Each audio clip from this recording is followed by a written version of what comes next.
دیکھو نا، میں نے محبت کی بات کی تو سارے ماشاءاللہ سب کے چہرے کھل اٹھے نا. کیوں؟ کیونکہ جس کے دل میں حضور کی محبت ہے اس کے دل میں حضور کے صحابہ کی محبت ہے، نبی کی آل کی محبت بھی. ہم تو ہیں ہی ادب والے، احترام والے، پیار والے. ہم تو جب روڑوں پتھروں کینکریوں سے محبت اور ادب کرتے ہیں جس کی نسبت حضور سے ہو جائے تو پھر حضور کے صحابہ کی عظمت تو بہت ہی بلند والا ہے. ہم کہتے ہیں پہلی منزل عشق ادب تے بنا ادب مراد نہ پاوے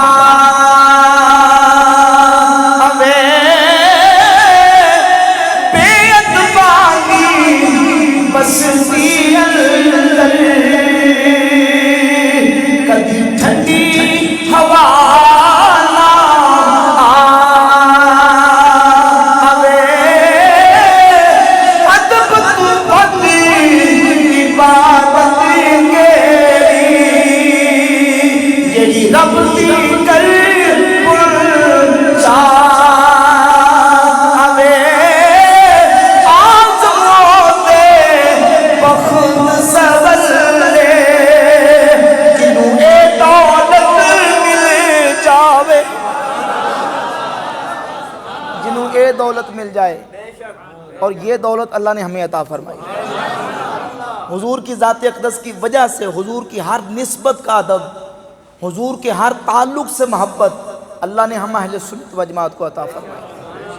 نبی پاک علیہ السلام کے صحابہ نے یہ سکھایا، حضور کے صحابہ نے بتایا کہ بھئی حضور کا ادب احترام اس طرح کرنا کہ کائنات کی ہر چیز سے بڑھ کر محبت بھی دل میں حضور کی ہو، احترام بھی سب سے بڑھ کر اللہ کے پیارے کا ہو. یقین جانیں، احادیث کی کتابیں اٹھا کر دیکھ لیں، نبی پاک علیہ السلام کے صحابہ حضور کی محبت میں، حضور کی تعظیم و توقیر میں اس طرح کے مظاہر محبت ادا کرتے تھے، اختیار کرتے تھے کہ قیامت کی صبح تک آپ اس کی کوئی مثال پیش نہیں کر سکتے. حضور کے صحابہ سے حضور کی محبت میں جو کچھ بن پڑا، جو ہو سکا، صحابہ نے سب کچھ کر کے دکھایا. انسان کسی کی تعظیم میں کیا کچھ کر سکتا ہے؟ توجہ کیجیے ذرا، سوچ کے بتانا ہے. کسی کی تعظیم، کسی کی رسپیکٹ انسان کرے تو کیا کچھ کر سکتا ہے؟ اس کی تعظیم کے لیے اس کا حکم مانے گا، احترام میں اس کے لیے کھڑا ہو جائے گا، اس کے ہاتھ چوم لے گا، پاؤں چوم لے گا. اس سے آگے کیا کرے گا؟ اس سے آگے پھر یہی ہے کہ سجدہ کر دے گا. کسی کی رسپیکٹ کرتے، تعظیم کرتے، آخری حال یہی ہے نا، آخری درجہ یہی ہے کہ بندہ اپنا ساری اس کے قدموں میں رکھ دے گا، اپنا ساری اس کے سامنے جھکا دے گا. یقین جانے حضور کے صحابہ نے حضور کو سجدہ بھی کیا. پریشانی ہونا، مسئلہ سارا بتاؤں گا. پریشان تو نہیں ہوئے؟ لگتا پریشان. حدیث ہے بھائی، ابھی سننے میرے ماجہ ابھی نکال لیں. 1853 نمبر حدیث ہے اور صحیح حدیث ہے. حضرت معاذ ابن جبل رضی اللہ تعالیٰ عنہ نبی پاک علیہ السلام کے بہت بڑے جلیل القدر فقیہ، مجتہد، مفسر اور بہت بڑے عالم، قاضی صحابی حضرت معاذ ابن جبل ملک شام سے واپس آئے. حضور کی ذات اقدس سے کتنے دن دور رہے، سرکار کی زیارت سے فیض یاب نہ ہو سکے. حضور کا رخ زیبا دیکھا، دل بے قرار ہوا، آتے ہی اللہ کے نبی کو سجدہ کر دیا. کیا کر دیا؟ سجدہ. اب یہ ہم مسئلہ سمجھ لیں، سجدے کی دو قسمیں ہیں.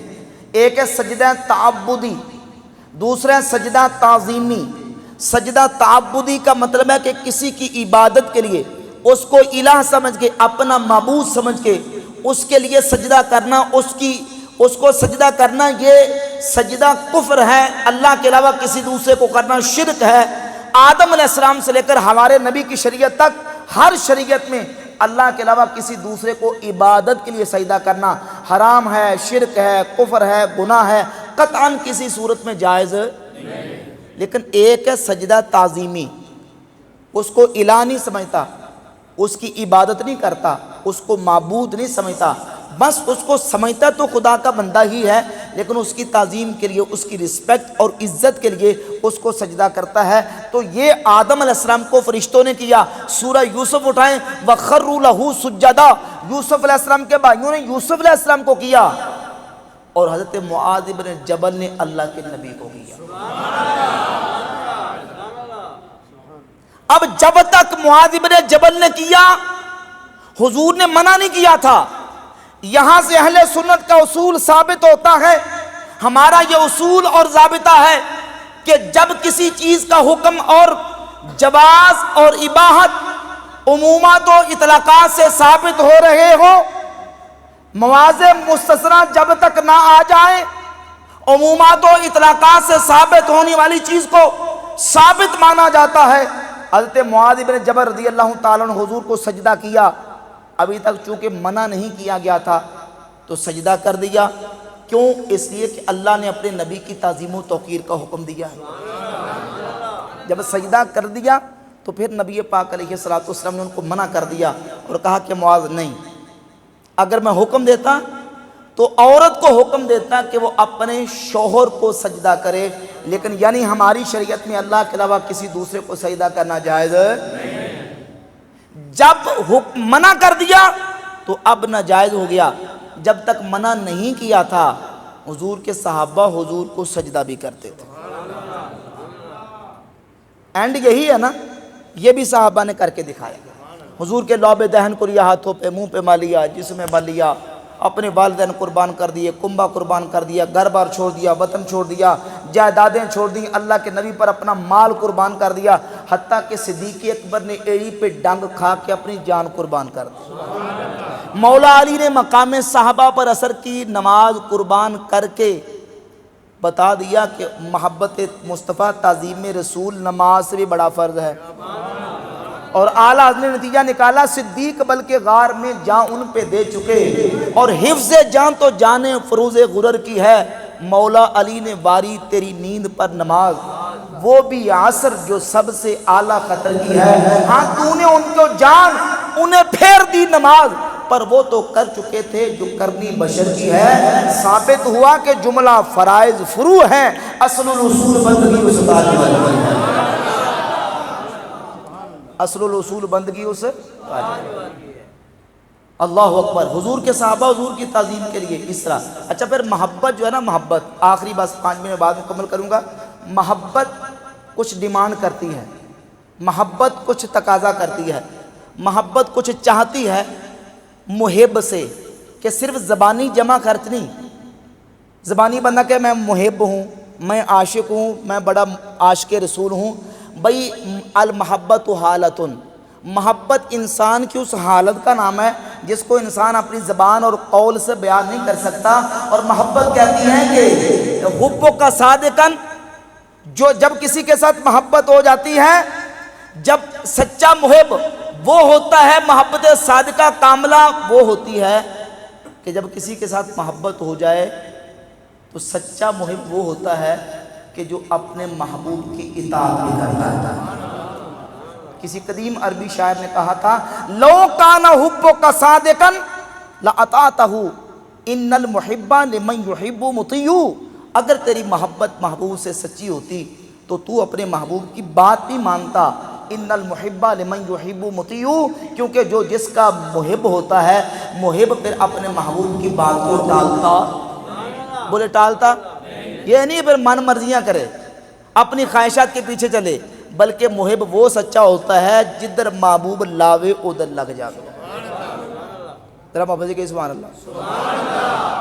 امام اہل سنت، امام عاشقاں، اعلیٰ حضرت امام احمد رضا خان محدث بریلی رحمۃ اللہ علیہ، عاشقوں کے امام، حضور کے روضہ اقدس پہ حاضر ہوئے، نبی پاک علیہ الصلوۃ والسلام کے گنبد اور روضہ اقدس کو دیکھا، جس طرح صحابہ کا دل حضور کو سجدہ کرنے کے لیے بے قرار ہو جاتا تھا، دل بے قرار ہو گیا کہ حضور کے روضہ کو سجدہ کر دوں۔ ایک طرف دل کہہ رہا تھا کہ سجدہ کر دوں، اور ایک طرف نبی کی شریعت ہی کہ سجدہ، بولے سجدہ، تو امام فرماتے ہیں پیش نظر وہ نو بہار سجدہ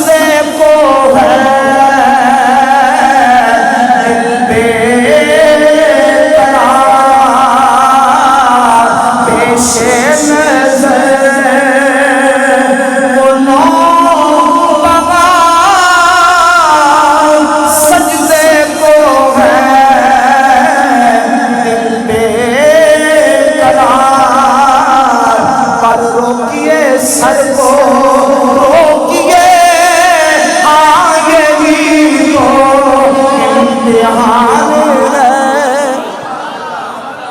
پیش نظر وہ نوبہار، سجدے کو ہے دل بے قرار، دل کرتا ہے کہ روضہ اقدس کو سجدہ کر دوں، فرماتے ہیں پر روکیے سر کو روکیے، روکیے سر کو روکیے، ہاں یہی تو امتحان ہے۔ یہاں پتہ چلے گا تیری محبت سچی کتنی ہے، دل کی بات مانتا ہے کہ محبوب کی بات مانتا ہے۔ بھائی سمجھ آ رہی بات؟ ایک طرف شریعت کا حکم ہے کہ سجدہ نہیں کر، دل کہتا کہ سجدہ کر دوں، فرماتے ہیں پیش نظر وہ نوبہار، سجدے کو ہے دل بے قرار، پر روکیے سر کو روکیے، ہاں یہی تو امتحان ہے۔ کیونکہ یہ جو سجدہ نا سر رکھ کے وضع الجبہۃ علی الارض، سجدے کی تعریف ہے کہ پیشانی کو زمین پہ رکھ دینا، وضع الجبہۃ علی الارض، پیشانی کو زمین پہ رکھنا سجدہ ہے۔ امام فرماتے ہیں یہ نہیں کرنا کیونکہ حضور نے منع فرمایا ہے۔ تو بڑی محبت کی بات کی، ایک مقام پہ لکھتے ہیں کہ اے شوق دل یہ سجدہ گر ان کو روا نہیں، یہ ان کو سمجھ آ گئی سبحان اللہ کہہ دیں۔ آپ فرماتے ہیں شوق دل یہ سجدہ گر ان کو روا نہیں، اے شوق دل یہ سجدہ گر ان کو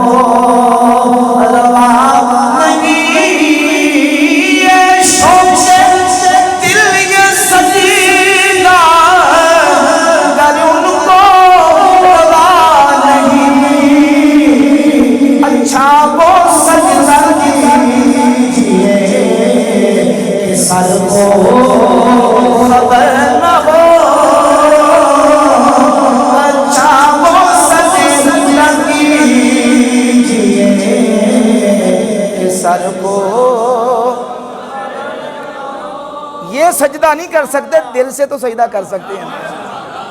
اے شوق دل یہ سجدہ گر ان کو روا نہیں، اچھا وہ سجدہ کیجئے کہ سر کو خبر نہیں۔ اللہ اکبر۔ امام اہل سنت، امام عاشقاں، آپ کا کلام بھی ایسا امام الکلام ہے کہ شریعت کی حدیں نہیں پلانگتے۔ شاعر ہوتے ہیں ان کا مقصد صرف شعر لکھنا ہوتا ہے، شعر لکھتے لکھتے شریعت کی حدیں پھلانگ جاتے ہیں، باؤنڈری کراس کر جاتے ہیں اور شریعت کی دجیاں بکھیر جاتے ہیں۔ امام فرماتے ہیں پیشہ میرا شاعری نہ دعویٰ مجھ کو، ہاں البتہ شرع کا ہے جنبہ مجھ کو۔ حکم مولا میں ثنائے مولا میں حکم مولا کا خلاف، لو زینہ میں سیر تو نہ بایا مجھ کو۔ ہوں اپنے کلام سے نہایت محظوظ، بیجا سے المنت للہ محفوظ۔ قرآن سے میں نے نعت گوئی سیکھی، یعنی رہے آداب شریعت ملحوظ۔ قرآن سے میں نے نعت گوئی سیکھی، یعنی رہے آداب شریعت ملحوظ۔ فرماتے ہیں کہ بھئی نعت لکھنا چاہتے ہو، شعر کہنا چاہتے ہو، شریعت کا پاس بھی کرنا چاہتے تو میں بتا دیتا ہوں، رستہ میں بتاتا ہوں۔ فرماتے ہیں کہ توشہ میں غم و اشک کا سما بس ہے، افغان دل زار ہوئی کا بس ہے۔ رہبر کی رہے نعت میں گر حاجت ہو، نقش قدم حضرت حسان بس ہے، نقش قدم حضرت حسان بس ہے۔ اعلیٰ حضرت امام اہل سنت کشتہ اسی رسالت امام عشق و محبت امام احمد رضا خان محدث بریلوی رحمۃ اللہ تعالیٰ نے یہی ہمیں عشق و محبت کا پیغام دیا کہ حضور کی ذات اقدس کے ساتھ محبت کرنی ہے، حضور کی نسبت سے، حضور کی آل سے محبت کرنی ہے، حضور کے اصحاب سے محبت کرنی ہے، حضور کے مدینہ سے محبت کرنی ہے، حضور کے یاروں سے محبت کرنی ہے، حضور کے پیاروں سے محبت کرنی ہے۔ یہ محبت والا عقیدہ، یہ خوشبوؤں والا، مودت والا، عقیدت والا، الفت والا عقیدہ اللہ نے اہل سنت و جماعت ہمیں عطا کیا ہے۔ بے ادبوں سے بچیں، گستاخوں سے بچیں۔ بے ادبی اور گستاخی کرنے والا کبھی فلاح نہیں پا سکتا، کبھی کامیاب نہیں ہو سکتا۔ یہ ادب ہے جو دو جہانوں میں بیڑا پار کروا دیتا ہے۔ اللہ ہمیں انہی ادب والوں میں رکھے اور بے ادبوں کی صحبت و سنگت سے محفوظ فرمائے۔ وما علینا